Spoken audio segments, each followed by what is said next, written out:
Mga tropa, gumawa nga pala ako ng stop-start diagram with overload relay, pilot light. Bali, ito yung ginamit kong magnetic contactor.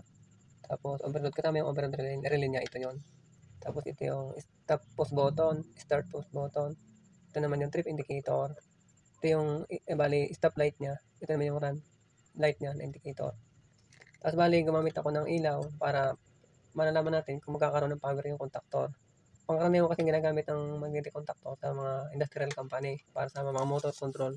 Wala naman akong motor sa bahay, kaya ang ginamit ko yung ilaw. Para malalaman ko kung may supply na siya, ilaw tong ilaw na to. Ito yung ano niya, trip indicator. Tingnan natin kung gagana yung ginawa ko, motor control. On ko na yung ano niya, yung supply. Ito.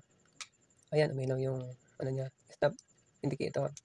Okay, on ko na yung start niya para malaman natin kung gagana yung magkakasupply yung contactor. Tapos ilaw tong ilaw. Okay. Ito na. Yun, gumana yung ilaw.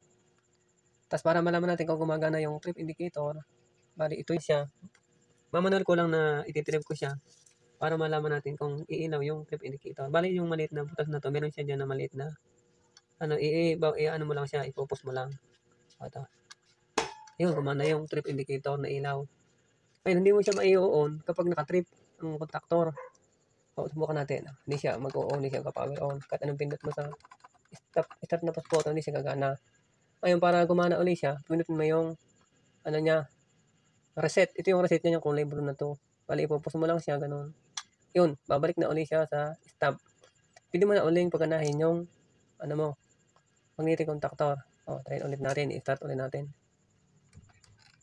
Ayun, gumana siya. Hanggang dito na lang. Sa susunod ulit.